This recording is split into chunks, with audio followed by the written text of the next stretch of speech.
মুসলমান বীরের জাতি, সিংহের জাতি, কোনো বিড়ালের জাতি না। ঠিক কিনা আওয়াজ করে বলেন। মুসলমানের ইতিহাস আছে, ঐতিহ্য আছে। মুসলমানেরা নারায়ে তাকবীর আল্লাহু আকবারের ধ্বনি দিয়ে বাংলার জমিন থেকে তাসলিমাকে বিতাড়িত করেছে। আল্লাহু আকবারের ধ্বনি দিয়ে হাইকোর্টের সামনে থেকে মূর্তি সরাতে বাধ্য করেছে। আল্লাহু আকবারের ধ্বনি দিয়ে পর্দার বিরুদ্ধে করা আইন বাতিল করতে বাধ্য হয়েছে। মুসলমান যদি তাদের ঐতিহ্যে ফিরে আসে, আবারও তাদের ইতিহাসকে স্মরণ করে ইমানি পাওয়ার নিয়ে নারায়ে তাকবীর আল্লাহু আকবারের আওয়াজ দেয়, বাংলার জমিন থেকে গুটি কয়েকটা ইসলাম বিদ্বেষী আর নাস্তিক মোর্তাদেরা পালাইবার টাইম পাবে না। ঠিক কিনা আওয়াজ করে বলে। এজন্য তাকবীরের আওয়াজ দিতে হবে জোরে জোরে, আস্তে না জোরে, আর জোরে বলেন। তাকবীরের আওয়াজটা, আল্লাহু আকবারের আওয়াজটা জোরে দেওয়া সুন্নাত। জোরে আওয়াজ দিবেন দুই কারণে। কয় কারণে? কথা কয় না সবাই। কয় কারণে? এক নম্বর কারণ, তাহাজ্জুদের সময় নবী আমার সাহাবীদের অবস্থাটা অবলোকন করতেছে। কে কি করে? হঠাৎ করে তাকায় দেখে হযরতে আবু বকর ওমর তাহাজ্জুদের নামাজে দাঁড়ায় দাঁড়ায় তেলাওয়াত করতেছে। তবে হযরতে আবু বকরের তাহাজ্জুদের তেলাওয়াতের আওয়াজ বড় আস্তে আস্তে, কিন্তু ওমরের তেলাওয়াতের আওয়াজ বড় জোরে। ফজরের নামাজের পর মসজিদে নববীতে নবী আমার আবু বকর ওমরকে ডাক দিয়া বলে, ও আবু বকর ওমর, তাহাজ্জুদের নামাজে আপনারা দুইজন দেখলাম কোরআনের তেলাওয়াত করতেছেন। তেলাওয়াত, তবে আবু বকর আপনার তেলাওয়াতের আওয়াজটা বড় আস্তে আস্তে ছিল।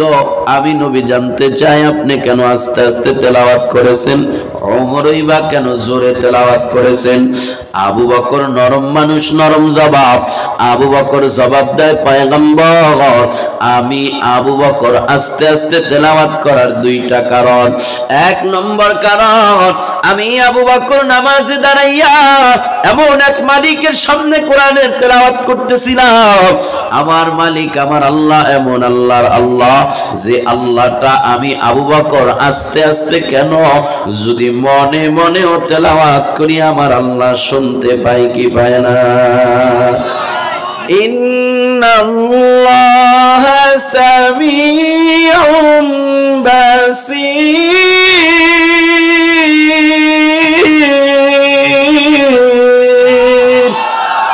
हर के दारत खौफ हक दर दिल मदाग जन्नतुल मवाद हा दूरा मकाम जुज़वा हक चीज़े मखाज इंसो जा फजले उआ मस्त दर जुमला जहा दिल जो खाली याद हक से आए जहा খানায় সেই তো হয় ও দিল বেগুমা। আওয়াজ করে বলা যাবে কি আল্লাহু আকবার।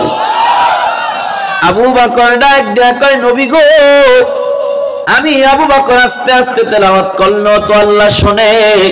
আমি আবু বকর আস্তে আস্তে তেলাওয়াত করেছি।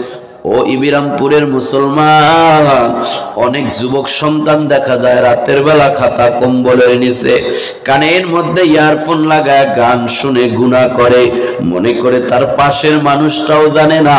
কিন্তু দুনিয়ার কেউ যদি নাও জানে, একজন যিনি জানে তিনি কে? আবু বকর ডাক দিয়া কয়, নবী গো, দুই নম্বরে আমি আবু বকর আস্তে আস্তে তেলাওয়াত করার কারণ, এই তাহাজ্জুদের সময়টা বড় গভীর রজনী। এই সময় মানুষেরা ঘুমের মধ্যে বিভোর হয়ে আছে।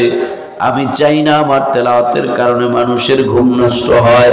এজন্য আমি আবু বকর আস্তে আস্তে তেলাওয়াত করতেছি।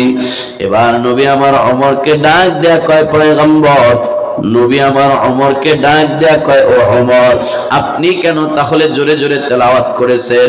ওমর ডাক দেয়া কয়, পয়গম্বর, আবু বকরের মতো জোরে জোরে তেলাওয়াত করার আমারও দুইটা কারণ। এক নম্বর কারণ এই তাহাজ্জুদের সময়টা বড় দামি সময়। এই সময় আমার আল্লাহ প্রথম আসমানে রহমত নিয়ে এসে বান্দারে ডাকতে থাকে, আলা মিন মুস্তাগফিরিন ফাগফির লাহু, এ বান্দা কে আছো,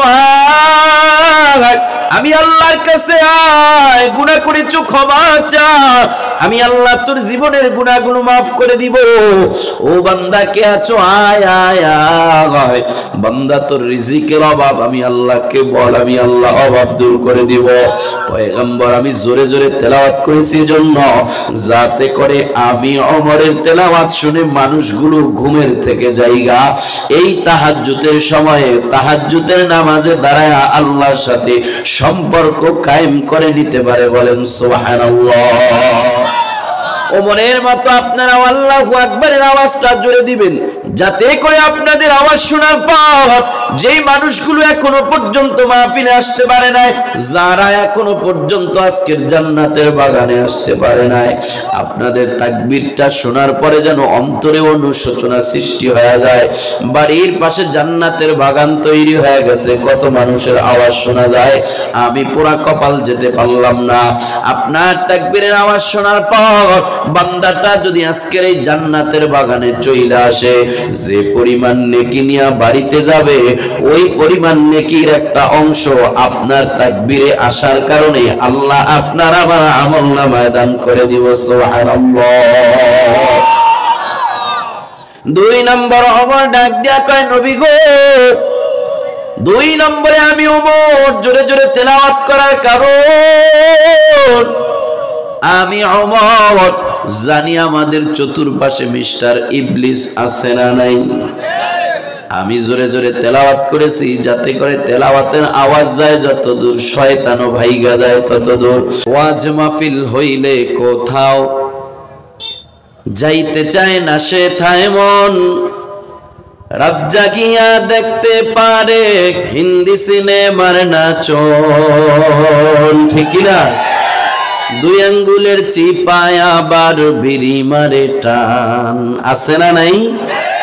দুই আঙ্গুলের চিপায় আবার বিড়ি মারে টান, ওরা কেমন মুসলমান, ওরা কেমন মুসলমান। নামাজেরই বললে কথা, দেখায় কত অজুহাত, মাথা ব্যথা পায়ে ব্যথা, আরো নাকি গিরায় বাত, ঠিক না? রুকু সেজদা করলে নাকি মাজায় লাগে টান, ওরা কেমন মুসলমান, ওরা কেমন মুসলমান, ওরা কেমন মুসলমান, ওরা নামে মুসলমান, ঠিক কিনা বলে? নবীর উম্মতের দল, ইবিরামপুরের যুবক ভাই আমার, মাইকের আওয়াজ যত দূর পর্যন্ত যায়, হাতে ধরে বলবো, পায়ে ধরে বলবো, এখনো সময় আছে। আজকের এই রাত্রটারে গনিমত মনে করে তাড়াতাড়ি মাহফিলে দৌড়ে আসো। বলা যায় না আজকের এই মাহফিল জানি কার জীবনের শেষ মাহফিল হয়ে যায়, ঠিক কিনা বলে? মাহফিল শেষ করে বাড়ি পর্যন্ত বসতে পারবো তার কোনো গ্যারান্টি আসেনি। আমি বক্তা মাহফিল করে ঢাকায় বসবো তারও কোনো গ্যারান্টি নাই। কারণ কত বক্তা বয়ান শেষ করে বাড়ি পর্যন্ত বসতে পারে নাই, রোড অ্যাক্সিডেন্টে দুনিয়া থেকে চিরবিদায়। আপনাদের প্রিয় শিল্পী, প্রিয় বক্তা মাওলানা আইনুদ্দিন আল আজাদ বয়ান শেষ করে বাড়ি পৌঁছতে পারে নাই, রোড অ্যাক্সিডেন্টে দুনিয়া থেকে চিরবিদায় হয়ে গেছে। গত বছর আমাদের বয়সের এক তরুণ আলোচক মাওলানা জুনায়েদ সিদ্দিকী, নারায়ণগঞ্জে তার বাড়ি। ওই মাওলানা জুনায়েদ সিদ্দিকী এক সপ্তাহ সফরে মাহফিলের জন্য বের হয়। শেষ দিন বয়ান শেষ করে স্টেজ থেকে নামার পর সন্তানের সাথে টেলিফোনে কথা হয়। সন্তান ডাক দেয়া কয়, বাবা এক সপ্তাহ হয়ে গেল তুমি বাড়ি থেকে বের হয়েছো, এখনো কেন আসো না? মাওলানা জুনায়েদ সিদ্দিকী ডাক দেয়া কয়, ও আমার সন্তান, বয়ান শেষ করেছি, স্টেজ থেকে নামেছি, কিছুক্ষণের মধ্যেই আমি বাড়িতে পৌঁছে যাব, বাবা ঈশা তোমারে কোলে নিব, এমনকি বাবা তোমার জন্য কত রকমারি মজাও কিনেছি রে সন্তান। ওই মাওলানা জুনায়েদ সিদ্দিকী স্টেজ থেকে নামার পর, গাড়ি চালানোর পর 1 ঘন্টা পরে হঠাৎ করে খবর হয় রোড অ্যাক্সিডেন্টে মাওলানা জুনায়েদ সিদ্দিকী দুনিয়া থেকে বিদায়। সন্তান ও বাবার কোলে ওঠে না, বাবাও আর সন্তানের কোলে নেওয়া হয় নাই। ও ইবিরামপুরের মুসলমান, আপনার আমার জন্য আজকের এই মাহফিল থেকে বাড়িতে ফেরার পথেও এমনটা হতে পারে কি পারে না? তবে হ্যাঁ, মাহফিলে আসার কারণে আপনার আমার কপাল বড় ভালো। এই মাহফিলে আসা যাওয়ার পথে যদি আপনার আমার মরণ হয়, আজকের এই মাহফিল যদি আপনার আমার জীবনের শেষ মাহফিল হয়, তারপরেও আপনার আমার কপাল বড় ভালো। কারণ মদিনার নবী জানায় দেয়, মান সালাকা তরিকান ইয়ালতামিসু ফীহি ইলমা সাহালাল্লাহু লাহু বিহি তরিকান ইলাল জান্নাহ।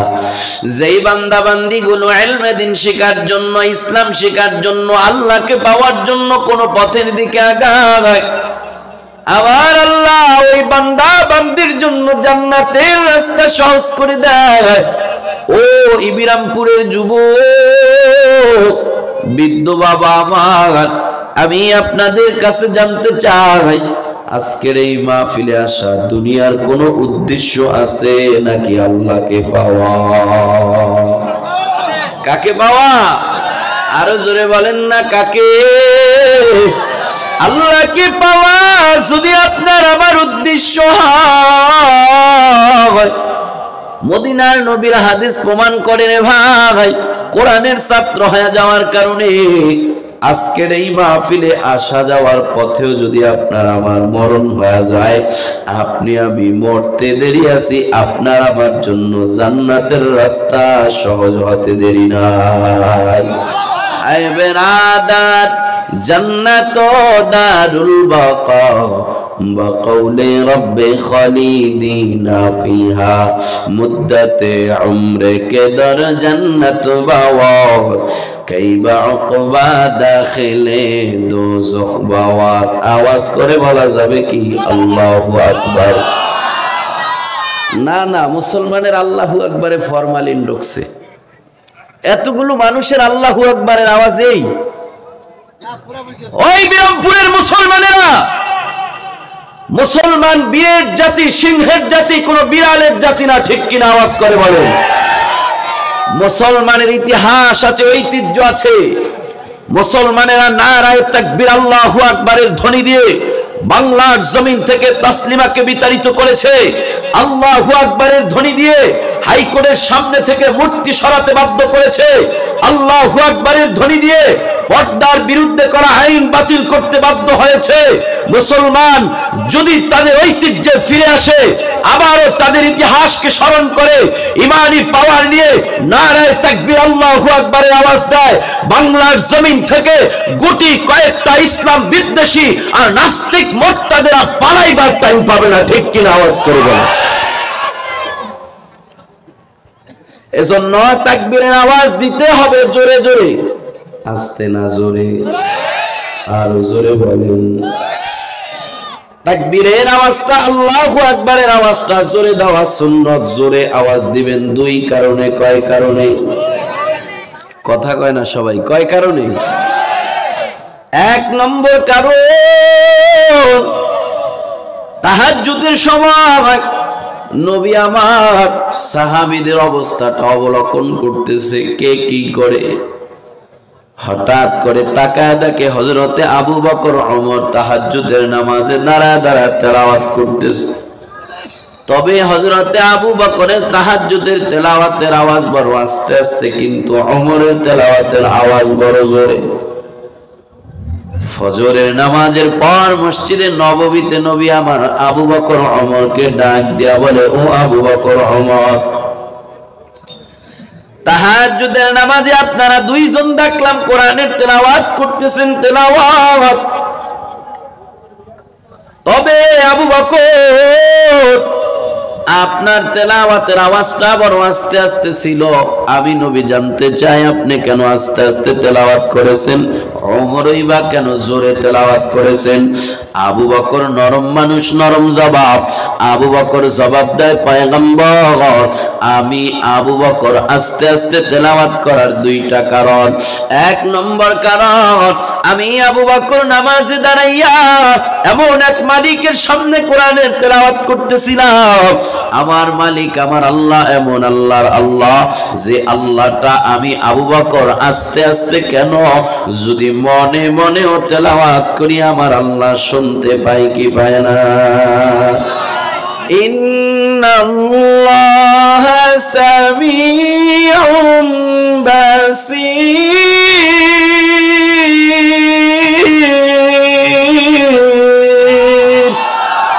हर के दारत खौफ हक दर दिल मदाग जन्नतुल मअवा देहा दूरा मकाम जुज़वा हक चीज़े मखाज़ इंसो जा फजले उआ मस्त दर जुमला जहा दिल जो खाली याद हक से ऐ जहा খানায় সেই তো হয় ও দিল বেগুমা। আওয়াজ করে বলা যাবে কি আল্লাহু আকবার? আবু বকর ডাক দেয়া কয়, নবী গো আমি আবু বকর আস্তে আস্তে তেলাওয়াত করলো তো আল্লাহ শুনে। আমি আবু বকর আস্তে আস্তে তেলাওয়াত করেছি। ও ইবিরামপুরের মুসলমান, অনেক যুবক সন্তান দেখা যায় রাতের বেলা খাতা কম্বলের নিচে কানের মধ্যে ইয়ারফোন লাগায় গান শুনে গুনাহ করে, মনে করে তার পাশের মানুষটাও জানে না। কিন্তু দুনিয়ার কেউ যদি নাও জানে, একজন যিনি জানে তিনি কে? আবু বকর ডাক দিয়া কয়, নবী গো দুই নম্বরে আমি আবু বকর আস্তে আস্তে তেলাওয়াত করার কারণ, এই তাহাজ্জুদের সময়টা বড় গভীর রজনী। এই সময় মানুষেরা ঘুমের মধ্যে বিভোর হয়ে আছে।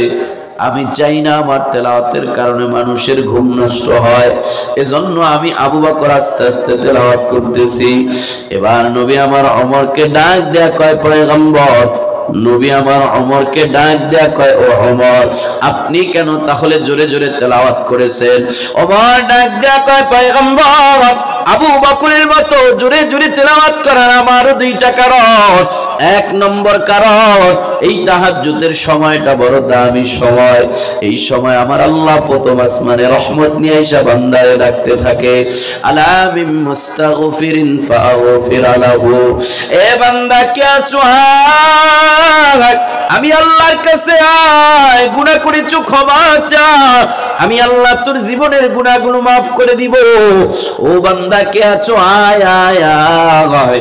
বান্দা তোর রিজিকের অভাব আমি আল্লাহকে বল, আমি আল্লাহ অভাব দূর করে দিব। পয়গম্বর আমি জোরে জোরে তেলাওয়াত করেছি জন্য যাতে করে আমি ওমরের তেলাওয়াত শুনে মানুষগুলো ঘুমের থেকে জায়গা এই তাহাজ্জুদের সময়ে তাহাজ্জুদের নামাজে দাঁড়ায় আল্লাহর সাথে সম্পর্ক কায়েম করে নিতে পারে। বলেন সুবহানাল্লাহ। ওমরের মতো আপনারা আল্লাহু আকবারের আওয়াজটা জোরে দিবেন যাতে করে আপনাদের আওয়াজ শোনার পর যেই মানুষগুলো এখনো পর্যন্ত মাহফিলে আসতে পারে নাই, যারা এখনো পর্যন্ত আজকের জান্নাতের বাগানে আসতে পারে নাই, আপনাদের তাকবীরটা শোনার পরে যেন অন্তরে অনুশোচনা সৃষ্টি হয়ে যায়। বাড়ির পাশে জান্নাতের বাগান তৈরি হয়ে গেছে, কত মানুষের আওয়াজ শোনা যায়, আমি পুরা কপাল যেতে পারলাম না। আপনার তাকবীরের আওয়াজ শোনার পর বান্দাটা যদি আজকের এই জান্নাতের বাগানে চলে আসে, যে পরিমাণ নেকি নিয়ে বাড়িতে যাবে ওই পরিমাণ নেকির একটা অংশ আপনার তাকবীরে আসার কারণে আল্লাহ আপনার আমার আমলনামায় দান করে দিব। সুবহানাল্লাহ। দুই নম্বর ওমর ডাক দিয়া কয়, নবী গো দুই নম্বরে আমি ওমর জোরে জোরে তেলাওয়াত করার কারণ, আমি ওমর জানি আমাদের চতুর্পাশে মিস্টার ইবলিস আছে না নাই?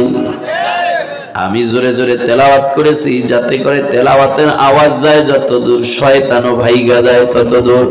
ওই বিরামপুরের মুসলমান, আপনারাও জোরে জোরে আবু ওমরের মতো জোরে জোরে তাকবীর দিবেন। 2 নম্বর কারণ, আপনার আমার চতুর্পাশে শুধু ইবলিস শয়তান নয়, কিছু মানুষ শয়তান, কোরআনের শত্রু, ইসলামের শত্রু, মসজিদ মাদ্রাসার শত্রু আছে না নাই? আপনি আমি জোরে জোরে তেলাওয়াত করব, জোরে জোরে তাকবীরের আওয়াজ দিব, যাতে করে আপনার আমার তাকবীরের কারণে ইবলিস শয়তানের সাথে সাথে ইসলামের শত্রু মানুষ শয়তান গুলার অন্তরের ভিতরে কম্পন সৃষ্টি হয়ে যায়। এই জন্য জোরে জোরে তাকবীর দিতে রাজি আছি না নাই? নারে তাকবীর!